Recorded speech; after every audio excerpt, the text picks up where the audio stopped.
ఓం గణేశాయ నమః. శ్రీ సాయి సచ్చరిత్ర 10వ అధ్యాయము.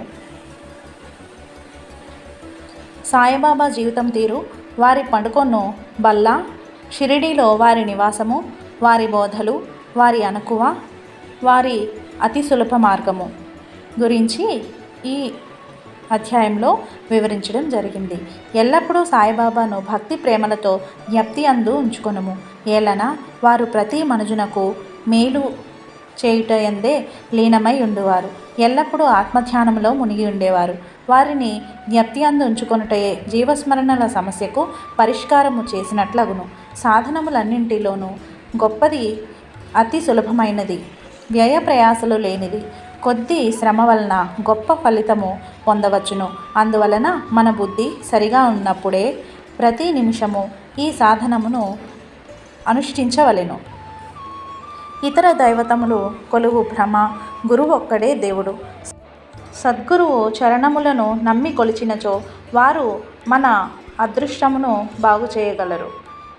మనము వారిని బాగుగా సేవించినచో సంసార బంధముల నుండి తప్పించుకొనగలము. న్యాయశాస్త్రము, మీమాంస మొదలగునవి చదువునవసరము లేదు. కష్టములు, విచారములు అనే సముద్రములో వారిని మన జీవన కర్ణధారిగా చేసుకున్నచో మనము సులభముగా ఈ సాగరంను దాటగలము. సముద్రములు, నదులు దాటునప్పుడు మనము ఓడ నడిపేవాని యందు నమ్మకం ఉంచినట్లు సంసారమనే సాగరంను దాటుటకు సద్గురువునందు పూర్తి నమ్మకం ఉంచవలెను. సద్గురువు భక్తుల యొక్క ఆంతరంగిక ప్రేమ భక్తులను గమనించి వారికి జ్ఞానమును, శాశ్వతానందమును ప్రసాదించును. గత అధ్యాయంలో బాబా యొక్క భిక్షాటనమును, భక్తుల అనుభవములు మొదలగునవి చెప్పితిమి. ఈ అధ్యాయంలో బాబా ఎక్కడుండెనో, ఎలాగుండెనో, ఎట్లు పండుకొనుచుండెనో, ఎట్లు బోధించుచుండెనో మొదలగునవి చెప్పుదుము. బాబా వారి విచిత్ర శయ్య. మొట్టమొదట బాబా ఎచ్చట పండుకొనుచుండెనో చూచెదము. నానాసాహెబ్ డొంగ్లే బాబా నిద్రించుటకై ఒక కర్రబల్లను తెచ్చెను. దాని పొడవు 4 మూరలు, వెడల్పు 1 జానెడు మాత్రమే ఉండెను. ఆ బల్లను నేలపై వేసి పండుకొనుటకు మారుగా దానిని మసీదు యొక్క వెన్ను పట్టెలకు ఉయ్యాల వలె వ్రేలాడునట్లు పాత చినిగిన గుడ్డపీలికలతో కట్టి బాబా పండుకొన మొదలెడెను. గుడ్డపీలికలు పలుచనివి, బలము లేనట్టివి. అవి బల్ల యొక్క బరువును ఎట్లు మోయగలిగెనో అనున్నది గొప్ప సమస్యగా ఉండెను. ఇంకను బాబా యొక్క బరువును కూడా కలిపినచో అవి ఎట్లు భరించుచుండెను అనున్నది ఆశ్చర్యము, వినోదములకు హేతువయ్యెను. ఎలాగునైతేనేమి, ఇది బాబా లీలలలో ఒకటి అగుటచే పాతగుడ్డ పీలికలే ఇంత బరువును మోయగలిగెను. ఈ బల్ల యొక్క 4 మూలలయందు 4 దీపపు ప్రమిదలుంచి రాత్రి అంతయు దీపములు వెలిగించుచుండిరి. ఇది ఏమి చిత్రము! బల్లపై ఆజానుబాహుడగు బాబా పండుకొనుటకే స్థలము చాలనప్పుడు దీపములు పెట్టుటకు జాగా ఎక్కడిది? బాబా బల్లపై పడుకొనిన ఈ దృశ్యమును దేవతలు సహితము చూచి తీరవలసినదే. ఆ బల్లపైకి బాబా ఎట్లు ఎక్కుచుండెనో, ఎట్లు దిగుచుండెనో అనున్నది అందరకు ఆశ్చర్యము కలిగించుచుండెను. అనేక మంది ఉత్సుకతతో బాబా బల్లపైకి ఎక్కుట దిగుట గమనించుటకై కనిపెట్టుకుని ఉండేవారు. కానీ బాబా ఎవరికీ అంతు తెలియనివ్వలేదు. జనులు గుంపులు గుంపులుగా గుమిగూడుటచే బాబా విసుగు చెంది ఆ బల్ల ఒకనాడు విరిచి పారవేచెను. బాబా స్వాధీనములో అష్టసిద్ధులుండెను. బాబా వానిని అభ్యసించలేదు, కోరనూ లేదు. వారు పరిపూర్ణులు కనుక అవి సహజముగానే వారికి అలవడెను. బ్రహ్మ యొక్క సుగుణావతారము. 3.5 మూరల పొడవు మనుష్యుని వలె సాయిబాబా కనిపించినను వారి అందరి మనములందు ఉండేవారు. ఆంతరంగమున నిర్వ్యామోహులు, నిస్పృహులై నున్నప్పటికీ బహిరంగముగా బాబా లోకుల మేలు కోరువారు వానిగా కనిపించువారు. లోపల వారికి ఎవరి అందునో అభిమానం ఉండేది కాదు. కానీ బయటకి కోరికల పొట్ట ఉన్నట్లు కనిపించువారు. అంతరంగమున శాంతమునకు ఉనికి పట్టైనను చంచల మనుషుకుని వలె కనిపించుచుండెను. లోపల పరబ్రహ్మస్థితి ఉన్నప్పటికీ బయటకు దయ్యము వలె నటించుచుండెడివారు.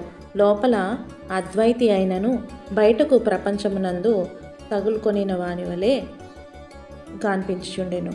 ఒక్కొక్కప్పుడు అందరూ ప్రేమతో చూచుడివారు.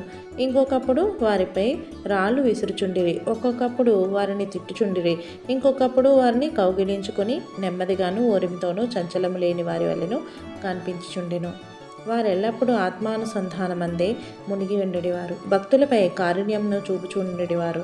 వారెల్లప్పుడూ ఒకే ఆసనమందు కూర్చుండేవారు. ప్రయాణములు చేసేవారు కారు. వారి దండము చిన్న పొట్టి కర్ర. దానిని సదా చేతిలో నుంచుకునేవారు. ఇతరమైన ఆలోచనలు ఏమీ లేక ఎప్పుడూ శాంతముగా ఉండువారు. ఐశ్వర్యమును కానీ పేరు ప్రతిష్టలను కానీ లక్ష్య పెట్టగా భిక్షాటనంచే జీవించుడివారు. అట్టి జీవితము వారు గడిపిరి. ఎల్లప్పుడూ అల్లామాలి కనడివారు. భగవంతుడు యజమాని అని దాని భావము. భక్తుల యందు సంపూర్ణ ప్రేమ కలిగి ఉండేవారు. ఆత్మజ్ఞానమునకు ఉనికి పట్టుగాను దివ్యానందమునకు పెన్నిదిగాను కనిపించుచుండేవారు. ఆద్యంతములు లేని అక్షయమైనట్టి భేదరహితమైనటిది బాబా యొక్క దివ్య స్వరూపము. విశ్వమంతయు ఆవరించిన ఆ పరబ్రహ్మమూర్తియే షిరిడీ సాయి అవతారముగా వెలసెను. నిజముగా పుణ్యులు అదృష్టవంతులు మాత్రమే ఆ నిధిని గ్రహింపగలుగుచుండిరి. సాయిబాబా యొక్క నిజమైన శక్తిని కనుగొనలేని వారు బాబాను సామాన్య మానవునిగా ఎంచినవారు అవుతారు. ఇప్పటికీ అట్లు భావించువారు దురదృష్టవంతులని చెప్పవచ్చును. షిరిడీలో బాబా నివాసము, వారి జన్మతేదీ. బాబా యొక్క తల్లిదండ్రుల గురించి కానీ వారి సరియైన జన్మతేదీ కానీ ఎవరికీ తెలియదు. వారు షిరిడీలో ఉండుటను బట్టి దానిని సుమారుగా నిశ్చయింపవచ్చును. బాబా 16 ఏండ్ల వయస్సునకు ఉన్నప్పుడు షిరిడీకి వచ్చి 3 సంవత్సరముల మాత్రమచ్చట ఉండిరి.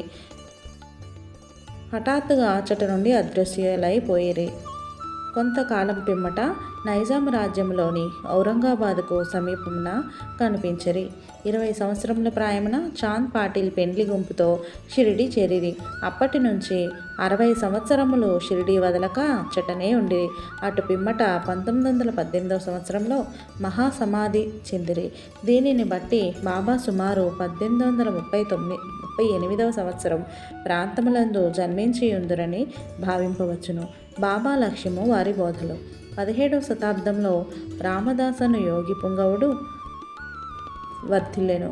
గోబ్రాహ్మణులను మహమ్మదీయుల నుండి రక్షించు లక్ష్యమును వారు చక్కగా నిర్వర్తించిరి. వారు గతించిన 200 ఏండ్ల పిమ్మట హిందువులకు మహమ్మదీయులకు తిరిగి వైరము ప్రబలెను. వీరికి స్నేహము కుదుర్చటకే సాయిబాబా అవతరించెను. ఎల్లప్పుడూ వారు ఈ దిగువ సలహా ఇచ్చడివారు. హిందువుల దైవమగు శ్రీరాముడును మహమ్మదీయుల దైవమగు రహీమును ఒక్కరే. వారిరువురి మధ్య ఏమీ భేదము లేదు. అట్లయినప్పుడు వారి భక్తులు వారిలో వారు కలహమాడుట ఎందులకు? ఓ అజ్ఞానులారా, చేతులు కలిపి 2 జాతులను కలిసిమెలిసి ఉండుడు, బుద్ధితో ప్రవర్తింపుడు, జాతీయ ఐక్యమత్యమును సమకూర్చుడు. వివాదము వల్ల కానీ ఘర్షణ వల్ల కానీ ప్రయోజనం లేదు. అందుచే వివాదము విడువుడు, ఇతరులతో పోటీ పడకుడు, మీ యొక్క వృద్ధిని మేలును చూచుకొనుడు. భగవంతుడు మిమ్ము రక్షించును. యోగము, త్యాగము, తపస్సు, ధ్యానము మోక్షమునకు మార్గములు. వీనిలో ఏదైనా అవలంబించి మోక్షమును సంపాదించినచో మీ జీవితము వ్యర్థము. ఎవరైనా మీకు కీడు చేసినచో ప్రత్యుపకారము చేయకూడదు. ఇతరుల కొరకు మీరేమైనా చేయగలిగినచో ఎల్లప్పుడూ మేలు మాత్రమే చేయుడు. సంగ్రహముగా ఇదియే బాబా యొక్క బోధ. ఇది ఇహమునకు పరమునకు కూడా పనికివచ్చును.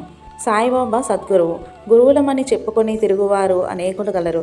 వారు ఇంటింటికి తిరుగుచు వీణ చిరతలు చేత పట్టుకొని ఆధ్యాత్మిక ఆడంబరము చాటెదరు. శిష్యుల చెవులలో మంత్రములు చెప్పి వారి వద్ద నుంచి ధనము లాగెదరు. పవిత్ర మార్గమును మతమును బోధించదమని చెప్పెదరు. కానీ మతం అనగానేమో వారికి ఏమాత్రమూ తెలియదు. సాయిబాబా తన గొప్పతనము ఎన్నడూ ప్రదర్శించవలెను అనుకోలేదు.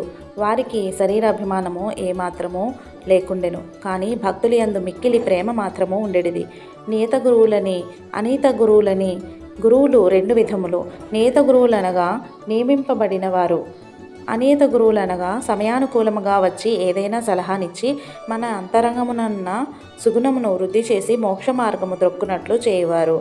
నీత గురువులు సహవాసము నీవు నేనను ద్వంద్వాభిప్రాయం పోగొట్టి యోగమును ప్రతిష్ఠించి తత్వమసి అగునట్లు చేయును. సర్వ విధముల ప్రపంచ జ్ఞానమును బోధించు గురువు అనేకులు కలరు. కానీ మనలను ఎవరైతే సహజ స్థితి యందు నిలుచున్నట్లు చేసి మనలను ప్రపంచం పుట్టినిక్కి అతీతముగా తీసుకుని పోయేదరో వారు సద్గురువులు. సాయిబాబా అట్టి సద్గురువు. వారి మహిమ వర్ణనాతీతము. ఎవరైనా వారిని దర్శించినచో బాబా వారి యొక్క భూత భవిష్యత్ వర్తమానములన్నింటినీ చెప్పువారు. ప్రతి జీవి యందు బాబా దైవత్వమును చూచేవారు. స్నేహితులు విరోధులు వారికి సమానులే. నిరభిమానము సమత్వము వారిలో మూర్తిభవించేవి. బాబా దుర్మార్గుల అవసరములు కూడా తీర్చెడివారు. కలిమిలేములు వారికి సమానము. వారు మానవ శరీరంతో ఉన్నప్పటికీ వారికి శరీరమందు కానీ గృహమందు కానీ అభిమానము లేకుండెను. వారు శరీరధారుల వలె కనిపించినను నిజముగా నిస్శరీరులు, జీవన్ముక్తులు. బాబాను భగవానుని వలె పూజించిన షిరిడీ ప్రజలు పుణ్యాత్ములు. తినుచు త్రాగుచు తమ దొడ్లలోనూ పొలములలోనూ పని చేసుకొనుచు వారెల్లప్పుడూ సాయిని జ్ఞప్తియందు ఉంచుకొని సాయి మహిమను కీర్తించుచూ ఉండేవారు. సాయి తప్ప ఇంకొక దైవంను వారు ఎరిగి ఉండలేదు. షిరిడీ స్త్రీల ప్రేమను, భక్తిని, దాని మాధుర్యంను వర్ణించుటకు మాటలు చాలవు. వారు ఆజ్ఞలు అయినప్పటికీ ప్రేమతో పాటలను కూర్చుకొని వారికి వచ్చు భాషా జ్ఞానముతో పాడుచుంటిరి. వారికి అక్షర జ్ఞానము శూన్యమైనప్పటికీ వారి పాటలలో నిజమైన కవిత్వము కానవచ్చును. యథార్థమైన కవిత్వము తెలివి వలన రాదు, కానీ అది అసలైన ప్రేమ వలన వెలువడును. సిసలైన కవిత్వము స్వచ్ఛమైన ప్రేమచే వెలువడును. బుద్ధిమంతులు అది గ్రహించగలరు. ఈ పల్లె పాటలన్నీ సేకరింపదైనవి. ఏ భక్తుడైనా వీనిని శ్రీ సాయిలీల సంచికలో ప్రకటించినా బాగుండును. బాబా వారి అనుకువ. భగవంతునికి 6 లక్షణములు కలవు. 1 కీర్తి, 2 ధనము, 3 అభిమానము లేకుండుట, 4 జ్ఞానము, 5 మహిమ, 6 ఔదార్యము. బాబాలో ఈ గుణములన్నీ నిండు. భక్తుల కొరకు శరీర రూపముగా అవతారమెత్తను. వారి దయాదాక్షిణ్యములు వింతైనవి. వారు భక్తులను తన వద్దకు లాగుకొనుచుండిరి. లేని ఎడల వారి సంగతి ఎవరికి తెలిసియుండును? భక్తుల కొరకు బాబా పలికిన పలుకులు సరస్వతీదేవి కూడా పలుకుటకు భయపడును. ఇదొకటి పొందుపరచుచున్నాము. బాబా మిక్కిలి అనుకువతో ఇట్లు పలికెను. బానిసలలో బానిసనగు నేను నీకు రుణస్థుడను. మీ దర్శనముచే నేను తృప్తుడనై తిని మీ పాదములు దర్శించుట నా భాగ్యము. నీ అశుద్ధములో నేనొక పురుగును. అట్లగుట వలన నేను ధన్యుడను. ఏమి వారి అనుకువ? దీనిని ప్రచురించి బాబాను కించపరిచితినని ఎవరైనా అనినచో వారిని క్షమాపణ కోరెదను. తత్పరిహారార్థమై బాబా నామజపము చేసేదను. ఇంద్రియ విషయములను అనుభవించు వాని వలె బాబా పైకి కనిపించినను వారికి వాని అందు ఏమాత్రము అభిరుచి ఉండేది కాదు. అనుభవించు స్పృహయే వారికి లేకుండెను. వారు భుజించినప్పటికీ దేని యందు వారికి రుచి ఉండేది కాదు. వారు చూచుచున్నట్లు కనిపించినను వారికి చూచుదాని యందు శ్రద్ధ లేకుండెను. కామమన్నచో వారు హనుమంతుని వలె అస్ఖలిక బ్రహ్మచారులు. వారికి దేనియందు మమకారము లేకుండెను. వారు శుద్ధ చైతన్య స్వరూపులు. కోరిక, కోపము మొదలగు భావములకు విశ్రాంతి స్థలము. వేయేలా వారు నిర్మములు, స్వతంత్రులు, పరిపూర్ణులు. దీనిని వివరించుటకు ఒక ఉదాహరణము కలదు. నానావళి. షిరిడీలో విచిత్ర పురుషుడు ఒకడుండెను. అతని పేరు నానావళి. అతడు బాబా విషయములను, పనులను చక్కబెట్టుచూ ఉండేవారు. ఒకనాడు అతడు బాబా వద్దకు పోయి గద్దెపైన నుంచి బాబాను దిగమని కోరెను. అతనికి దానిపై కూర్చుండ బుద్ధి పుట్టెను. వెంటనే బాబా లేచి గద్దెను ఖాళీ చేసెను. నానావళి దానిపై కొంతసేపు కూర్చుండి లేచి బాబాను తిరిగి కూర్చోమని అనెను. బాబా తన గద్దెపై కూర్చునెను. నానావళి బాబా పాదములకు సాష్టాంగ నమస్కారం చేసి వెళ్ళిపోయాను. తన గద్దె మీద నుంచి దిగిపొమ్మనినను దానిపై ఇంకొకరు కూర్చొనినను బాబా ఎట్టి అసంతుష్టి వెలిబుచ్చలేదు. నానావళి ఎంత పుణ్యాత్ముడో, ఎంతటి భక్తుడో తెలియాలంటే అతను బాబా మహాసమాధి చెందిన 13వ రోజు నాడే అతడు దేహత్యాగము చేసెను. అంతటి భక్తుడు. అతి సులభ మార్గము యోగీశ్వరుల కథాశ్రవణము, వారి సాంగత్యము. సాయిబాబా సామాన్య మానవుని వలె నటించినప్పటికీ వారి చర్యలను బట్టి అసామాన్యమైన కౌశల్యము బుద్ధియు కలవారని తెలియవచ్చును. వారు చేయనదంతయు తన భక్తుల మేలు కొరకే. వారు ఆసనములు కానీ యోగాభ్యాసములు కానీ మంత్రోపదేశములు కానీ తమ భక్తులకు ఉపదేశించలేదు. తెలివితేటలను ప్రక్కకు పెట్టి సాయి సాయి అను నామమును మాత్రము జ్ఞప్తి అందించుకొను మనిరి. అట్లు చేసినచో మీ బంధముల నుండి విముక్తులై స్వాతంత్ర్యము పొందిదరని చెప్పిరి. పంచాగ్నుల నడుమ కూర్చొనుట, యాగములు చేయుట, మంత్రజపము చేయుట, అష్టాంగయోగం మొదలుగునవి బ్రాహ్మణులకే వీలుపడును. అవి ఇతర వర్ణముల వారికి ఉపయుక్తములు కావు. ఆలోచించుట చే మనస్సు యొక్క పని. అది ఆలోచించకుండా ఒక్క నిమిషమైనను ఉండలేదు. దానికి ఏదైనా ఇంద్రియ విషయము జ్ఞప్తికి తెచ్చినచో దానినే చింతించుచూ ఉండును. గురువుకు జ్ఞప్తికి తెచ్చినచో దానినే చింతించుచూ ఉండును. మీరు సాయిబాబా యొక్క గొప్పతనమును వైభవముగా శ్రద్ధగా వింటిరి. ఇదియే వారిని జ్ఞప్తి అందించుకొనుటకు సహజమైన మార్గము. ఇదియే వారి పూజయో, ఇదియే వారి కీర్తనయో. యోగీశ్వరుల కథలను వినుట పైన చెప్పిన ఇతర సాధనముల వలె కష్టమైనది కాదు. ఇది మిక్కిలి సులభ సాధ్యమైనది. వారి కథలు సంసారమన్నందు గల భయములన్నింటినీ పారద్రోలి పారమార్థిక మార్గమునకు తీసుకొని పోవును. కాబట్టి ఈ కథలను శ్రద్ధగా వినుడు, వానినే మనమునందు ధ్యానము చేయుడు, జీర్ణించుకొనుడు. ఇంత మాత్రము చేసినచో బ్రాహ్మణులే గాక స్త్రీలు తక్కిన జాతుల వారు కూడా పవిత్రులగుదురు. ప్రాపంచిక బాధ్యతల యందు తగులుకొని ఉన్నను మీ మనస్సును సాయిబాబాకు అర్పింపుడు. వారి కథలు వినుడు, వారు తప్పక నిన్ను ఆశీర్వదించగలరు. ఇది మిక్కిలి సులభమైన మార్గము.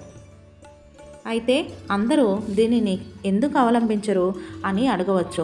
కారణమేమనగా భగవంతుని కృపాకటాక్షం లేని ఎడల యోగుల చరిత్రలను వినుటకు మనస్సు అంగీకరించదు. భగవంతుని కృపచే సర్వము నిరాటంకము సులభము. యోగీశ్వరుల కథలు వినుట అనగా వారి సాంగత్యము చేయుటే. యోగీశ్వరుల సాంగత్యము చే కలుగు ప్రాముఖ్యము చాలా గొప్పది. అది మన అహంకారమును, శరీరాభిమానమును నశింపచేయును. చావు పుట్టుకులనే బంధములను కూడా నశింపచేయును. హృదయ గ్రంథులను తెగగొట్టును. తుదకు శుద్ధ చైతన్య రూపుడగు భగవంతుని సాన్నిధ్యమునకు తీసుకొని పోవును. విషయ వ్యామోహముల యందలి మన అభిమానమును తగ్గించి ప్రాపంచిక కష్టసుఖములందు విరక్తి కలుగచేసి పారమార్థిక మార్గమును నడుపును. మీకు భగవన్నామస్మరణము, పూజ, భక్తి వంటి ఇతర సాధనములు లేని ఎడల యోగీశ్వరులను ఆశ్రయమునే చేయుదురు. అందుకొరకే యోగీశ్వరులు వారంతట వారు భూమిపైని అవతరించుదురు. ప్రపంచ పాపములు తొలగ చేయనట్టి గంగా, గోదావరి, కృష్ణ, కావేరి మున్నగు పవిత్ర నదులు కూడా యోగులు వచ్చి తమ నీటిలో స్నానము చేసి తమను పావనము చేయవలెనని భావించుచుండెను. అట్టిది యోగుల వైభవము. మన పూర్వజన్మ సుకృతము చే మనము సాయిబాబా పాదములను పట్టితిమి. ఈ అధ్యాయమును సాయిబాబా రూపమును ధ్యానించుచు ముగించదము. మసీదు గోడ కానుకొని ఊది మహాప్రసాదమును తన భక్తుల యోగక్షేములకై పంచిపెట్టు సుందర స్వరూపుడును, ఈ ప్రపంచము మాయా అని చింతించువాడును, పరిపూర్ణానందములో మునిగియుండు వాడునగు సాయి పాదములకు సాష్టాంగ నమస్కారములు తెలియజేస్తున్నాను. ఓం నమో శ్రీ సాయినాథాయ నమః. 10వ అధ్యాయము సంపూర్ణము. మరలా తిరిగి 11వ అధ్యాయంలో కలుద్దాం. ఈ వీడియోను సాయి సచ్చరిత్ర చదువురులకు షేర్ చేయగలరు. సర్వేజన సుఖినో భవంతు.